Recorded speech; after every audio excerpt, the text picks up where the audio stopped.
Hello student, आज जो हम टॉपिक अपना फिजिक्स का करने जा रहे हैं वो हमारा टॉपिक है थ्रस्ट।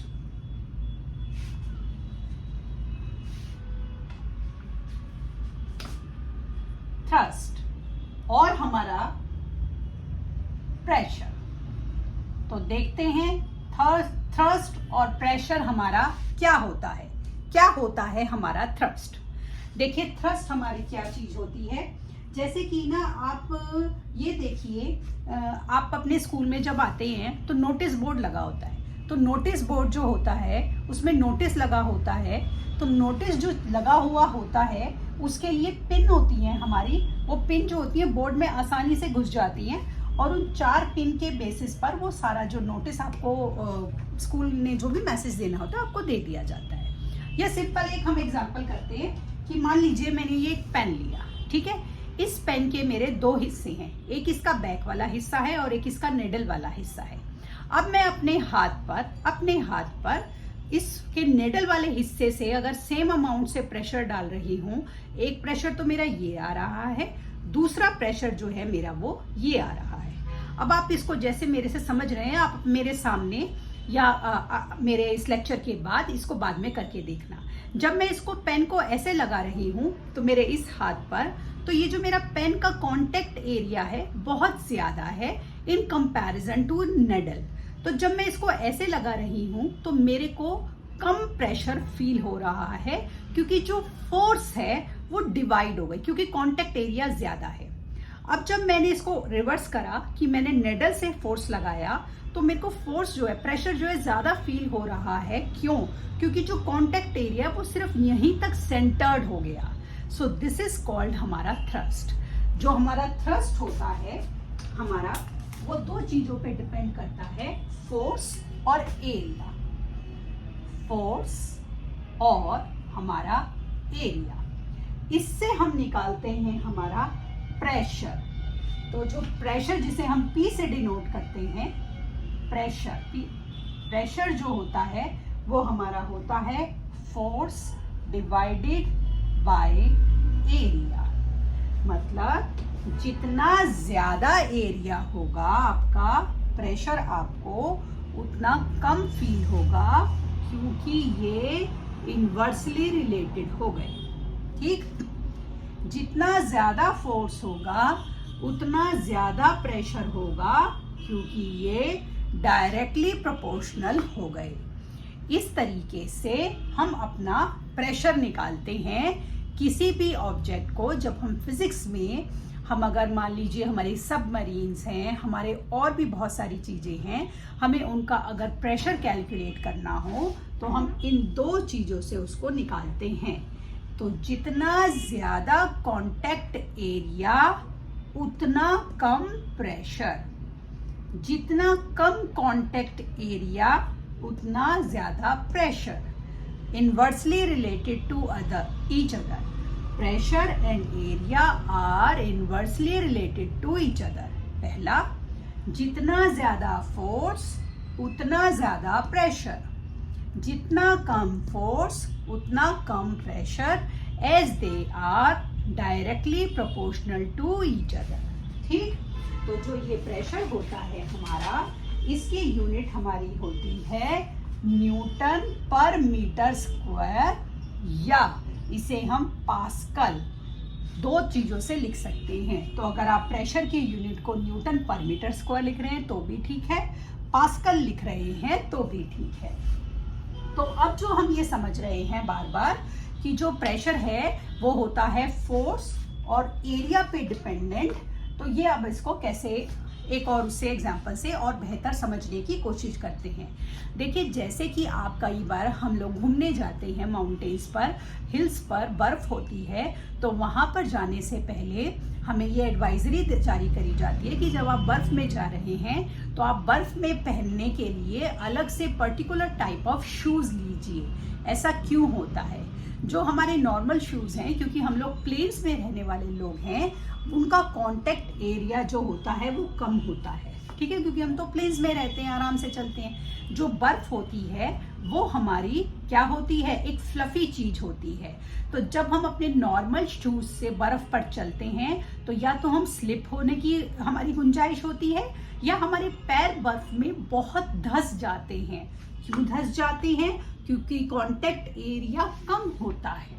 लेकिन जब हम अपने स्नो शूज पहनते हैं तो जो हमारे स्नो शूज होते हैं वो थोड़े बड़े और चौड़े होते हैं।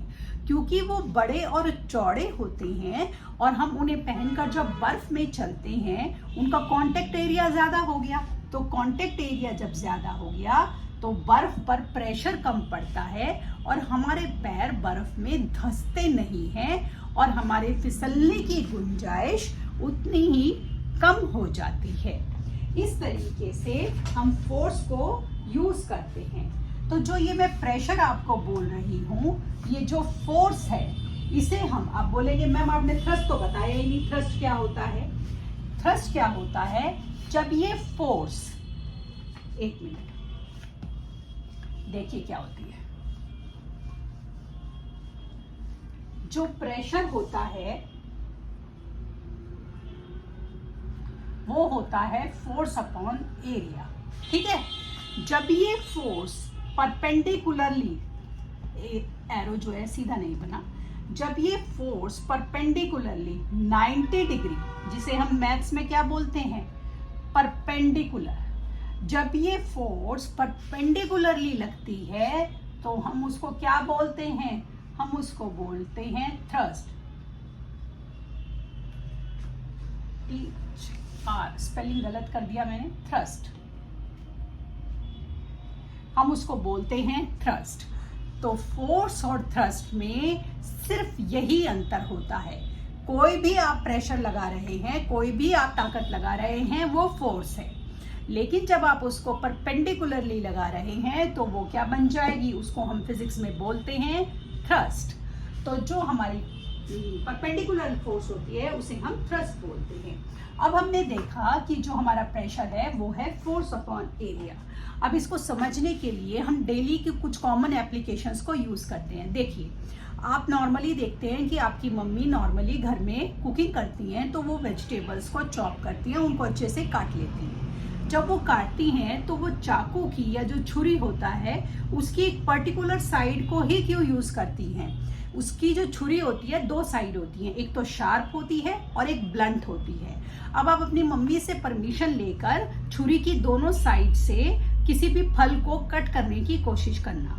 आप देखेंगे जो छुरी की शार्प एज है वो आसानी से आपके फल के या सब्जी के अंदर सिंक इन हो रही है और उसके छिलके को आसानी से पील कर रही है। क्यों पील कर रही है? क्योंकि उसकी एजेस बिल्कुल शार्प हैं। तो कांटेक्ट एरिया क्या हो गया? कम हो गया। और कांटेक्ट एरिया कम हो गया तो फोर्स क्या लग रही है? जो आप उससे अपने हाथ से फोर्स लगा रहे हैं ज्यादा लग रही है। तो वो जो सब्जी को या फल को आप पील कर रहे हैं वो आसानी से हो रहा है। अब आप उसकी एज को रिवर्स कीजिए। जो ब्लंट एज है, छुरी की दो एज होती है, ब्लंट एज से देखिए। जब आप ब्लंट एज को अपने सब्जी में या फल में लगाएंगे तो आप देखेंगे वो कटेगा ही नहीं। क्यों नहीं कटेगा? क्योंकि उस छुरी की जो एज है अब वो ब्लंट है, तो उसका जो कांटेक्ट एरिया है वो बढ़ गया है। क्योंकि कांटेक्ट एरिया बढ़ गया है तो जो आप फोर्स लगा रहे हैं वो डिवाइड हो रही है। क्योंकि डिवाइड हो रही है, फोर्स कम लग रही है, तो वो जो छुरी है वो उस ऑब्जेक्ट पर अपना काम नहीं कर पा रही है। इसी तरह से आप देखिए कि जब भी आपके स्कूल के शर्ट में या किसी और चीज में आपको कोई रिपेयर करना है, कोई बटन लगाना है, तो सुई का आप यूज करते हैं। सुई की दो साइड होती है, एक उसकी शार्प साइड होती है जहां पर उसकी टिप होती है बिल्कुल एजी और पिन पॉइंट टिप होती है, और दूसरी वहां जहां से हम धागा डालते हैं। अब आप देखिए जो उसकी एज होती है जो बिल्कुल पॉइंटेड होती है वो आसानी से हमारे कपड़े में घुस जाती है और आपकी मम्मी आपकी शर्ट का या जो भी बटन टूटा होता है उसको आराम से टांग देती हैं। अब अगर आप उसकी पीछे वाली साइड जहां से हम धागा डालते हैं उसको कपड़े में घुसाएंगे तो आप देखेंगे कि वो कपड़े में एंटर ही नहीं हो रहा। क्यों नहीं हो रहा? क्योंकि उसका कॉन्टेक्ट एरिया क्या है? ज्यादा है। क्योंकि कांटेक्ट एरिया ज्यादा है तो जो आप फोर्स लगा रहे हैं वो डिवाइड हो गई है। डिवाइड हो गई है तो वो कपड़े की जो नीडिंग है, जो इतना उसको थिकली वो नीडेड है कपड़ा, उसके अंदर घुस ही नहीं रहा है, फोर्स ही नहीं लग रहा है और इसीलिए आपका काम नहीं हो रहा। इसी तरह जो आपके स्कूल के बैग्स होते हैं, आप देखिए उनमें जब आप उनको कंधे पे डालते हैं, शोल्डर पे डालते हैं, उसके स्ट्रैप्स बड़े चौड़े चौड़े होते हैं। अब जब आप स्कूल से थके हुए आते हैं तो आप देखते हैं आपके जो कंधे होते हैं उन पे हल्का सा रैश आ जाता है, वो हल्के से रेड रेड हो जाते हैं। क्यों? क्योंकि आपके स्कूल बैग का काफ़ी वेट होता है। अब आप इमेजिन कीजिए कि अगर वो स्ट्रैप थोड़े कम चौड़े होंगे तो आपके जो कंधे हैं वो और ज़्यादा दुखेंगे। क्यों दुखेंगे? क्योंकि जो आपके वजन, बैग का जो वजन है वो और कम हो गया, कॉन्टेक्ट एरिया, तो वो आप पे ज़्यादा दबाव डाल रहा है। ज़्यादा दबाव डाल रहा है तो आपको ज़्यादा फील हो रहा है कि ये मेरे ऊपर कितना बोझ है। इसीलिए आपके जो बैग के स्ट्रैप्स होते हैं वो बहुत चौड़े चौड़े होते हैं। इसी तरह आप देखिए हमारे जो वो होते हैं, आप जब चल रहे हैं और आप जब खड़े हैं तो आप किस में ज़्यादा थकेंगे? जब आप चल रहे हैं और खड़े हैं। तो जब हम चल रहे हैं तो हमारा एक पैर मोशन में है और एक पैर हमारा लगातार अपनी, दोनों पैर जो है अपनी उसको बदल रहे हैं। लेकिन जब हम खड़े हैं तो हम क्या है, पूरी फोर्स से खड़े हैं। तो जब हम खड़े हैं तो हम ग्राउंड पर ज़्यादा प्रेशर डाल रहे हैं, लेकिन हमारे दोनों पैर ग्राउंड पर हैं तो हमारा जो बदन का फोर्स है, हमारी बॉडी का जो वेट है वो डिवाइड हो गया दोनों फुट में। जब हम चल रहे हैं तो हमारा एक पैर उठा हुआ है और हमारा एक पैर नीचे है। तो जो हमारा पैर उठा हुआ है और हमारा सारा रेस्ट ऑफ द बॉडी है, उसका वजन उस पैर पर है जो कि जमीन पे है। सारा का सारा वजन जो है हमारा एक ही पैर पे है। तो जो हमारी अर्थ है, जो हमारा फ्लोर है, उस पर ज़्यादा प्रेशर पड़ेगा। तो जब हम चल रहे होते हैं तो प्रेशर ज़्यादा पड़ेगा। जब हम स्टैंडिंग हैं, सिर्फ खड़े हुए हैं, तो क्योंकि हमारा बॉडी वेट डिवाइड हो गया दोनों फीट के बीच में, तो प्रेशर कम पड़ेगा।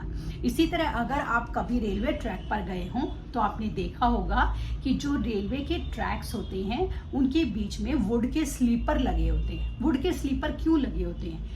इसलिए लगे होते हैं कि जब इतनी भारी लोहे की ट्रेन ट्रैक पर आएगी तो वो जो लोहे के उसके ट्रैक हैं उनका वजन जो है वो डिवाइड हो जाए। उनके वजन को डिवाइड करने के लिए हम ट्रैक के बीच में वो वुड के स्लीपर्स लगा देते हैं। वुड के स्लीपर लगा देने से हमारे जो ट्रेन है उसका वजन जो ट्रैक पर पड़ रहा है वो डिवाइड हो जाता है। इसी तरह जब आप कभी सड़क पर ट्रैवल कर रहे होते हैं, आप देखते हैं बहुत बड़े बड़े ट्रेलर्स होते हैं जो कि सामान को लाद कर ले जा रहे होते हैं और उनमें बहुत बड़े बड़े चौड़े पहिए होते हैं। क्रेन्स में भी बहुत बड़े बड़े चौड़े पहिए होते हैं। क्यों होते हैं? क्योंकि ये बहुत ज़्यादा सामान इनके ऊपर लोडेड होता है, तो जिस सड़क पर ये चल रहे हैं वो नीचे ना धंस जाए। और इनके अंदर इतना कई टन वजन होता है तो उसको डिवाइड हो जाए वो, इसीलिए इनके टायर्स जो होते हैं वो बहुत चौड़े होते हैं, बहुत बड़े होते हैं। तो इस तरह से जो हमारे वो होते हैं, प्रेशर होता है हमारा डिवाइड हो जाता है। अब आपने बहुत सारी अपनी घर में अपनी सिस्टर्स को या अपनी मॉम को देखा होगा कि जब वो पार्टी में जाते हैं और उन्होंने हील्स डाले होते हैं तो वो कहती हैं कि वो ज़्यादा थक गई हैं, लेकिन जब वो घर में अपने बाथरूम स्लीपर्स में घूम रही होती हैं तो उनको इतनी थकान फील नहीं होती। क्यों नहीं होती? जो हमारे बाथरूम स्लीपर्स होते हैं वो सारे के सारे हमारे फीट के दबाव को पूरे उसको चप्पल से, जो हमारे स्लीपर्स हैं वो फर्श पर ट्रांसफर कर रहे हैं। किसी भी एक बॉडी पार्ट पर वो पिन पॉइंट नहीं हो रहा।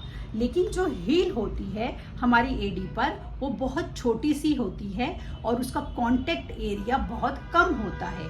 तो जब हम हील पहनते हैं तो वो कांटेक्ट एरिया कम होने की वजह से जो हमारी एडी होती है उसके ऊपर सारा दबाव पड़ रहा होता है, और क्योंकि सारा दबाव बार बार पड़ रहा होता है तो हम जल्दी थक जाते हैं इन कंपैरिजन टू जब हमने बाथरूम स्लीपर्स या फ्लैट जो अपने फुटवियर्स हैं या शूज़ हैं वो डाले होते हैं। इस तरीके से हमने ये सीखा कि किस तरीके से प्रेशर जो है हमारा कांटेक्ट एरिया की वजह से इफेक्टेड हो जाता है।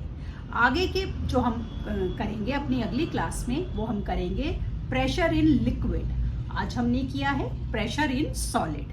तो अगले कंसेप्ट के लिए अगली क्लास में मिलते हैं। तब तक के लिए शुभ रात्रि।